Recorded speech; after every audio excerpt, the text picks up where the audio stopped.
राधे राधे दोस्तों, एक बार फिर से मेरे चैनल पर आपका हार्दिक अभिनंदन है। दोस्तों, आज मैं आपको पोष महीने के बारे में बताऊंगी कि पोष महीना कब से कब तक है और इस महीने में क्या करना चाहिए, क्या नहीं करना चाहिए, किस भगवान की आराधना करना चाहिए, क्या दान देना चाहिए, क्या काम करना वर्जित है, क्या काम करना नहीं वर्जित है।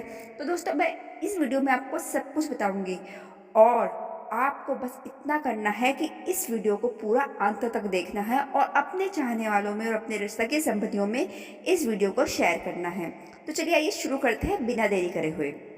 सबसे पहले हम बताएंगे आपको पौष का महीना प्रारंभ कब हो रहा है। दोस्तों देखिए, पौष का महीना प्रारंभ हो चुका है, जो हुआ है 16 दिसंबर 2024 को।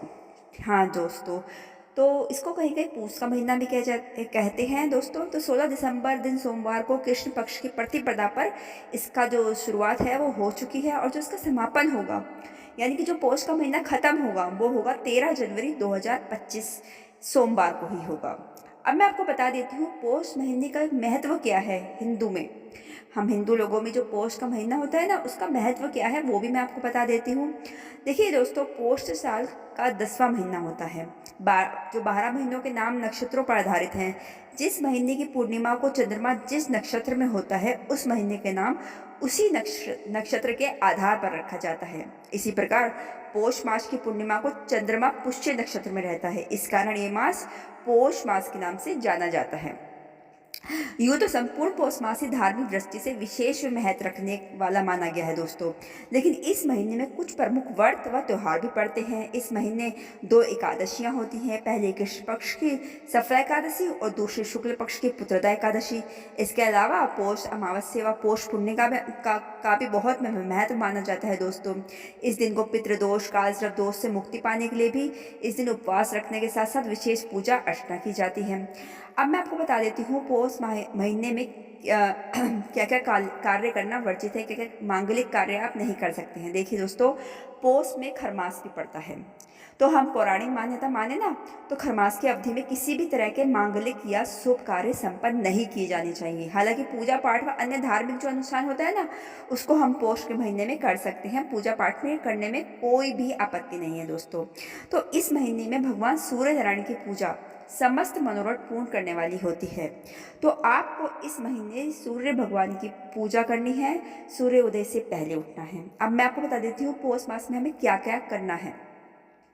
देखिए दोस्तों, उत्तम स्वास्थ्य और मान सम्मान की प्राप्ति के लिए पौष मास में भगवान सूर्य देवता को आपको अर्घ देना है व उपवास रखना है।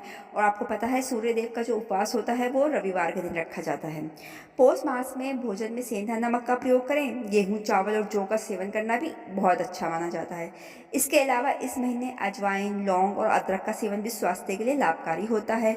और इस महीने में सूर्य देव के विशेष मंत्र ओम घृणय सूर्याय नमः का रुद्राक्ष की माला से 108 बार नियमित जाप करने से भाग्य वृद्धि होती है और सूर्यदेव की विशेष कृपा प्राप्त होती है। इसके अलावा एक सूर्य गायत्री मंत्र भी है, उसको भी आप नोट कर लीजिए, आप उसका भी जाप कर सकते हैं। ओम आदित्य विद्महे सहस्रकिरणे धीमहि तन्नो सूर्य प्रचोदयात्, इसका भी आप जाप कर सकते हैं दोस्तों। तो पौष मास में प्रतिदिन सुबह एक तांबे के लोटे में जल भरकर और इस लोटे को हाथ में रखकर 27 बार ऊंचे स्वर में ओम मंत्र का जाप करके उसके बाद इस जल को सारे घर में छिड़क देने से जीवन में यश सुख समृद्धि ऐश्वर्य और सौभाग्य का वरदान मिलता है। देखिए दोस्तों, आपको ये बात ध्यान रखनी है कि आपको जो ये उपाय है वो लगातार 27 दिन तक करना है, तभी इसका आपको फायदा मिलेगा। पौष महीने में सूर्योदय होने से पहले जाकर स्नान करके हल्के लाल रंग के वस्त्र धारण करना शुभ माना जाता है।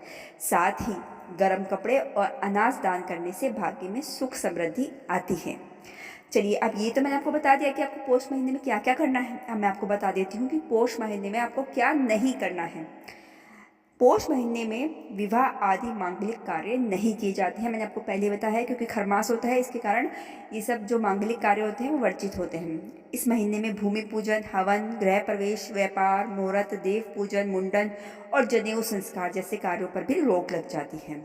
इस महीने शक्कर का सेवन करने के बजाय आप गुड़ व तिल का सेवन करें। इससे क्या होगा, आपका स्वास्थ्य लाभ भी अच्छा होता है, लाभ होगा आपका स्वास्थ्य में।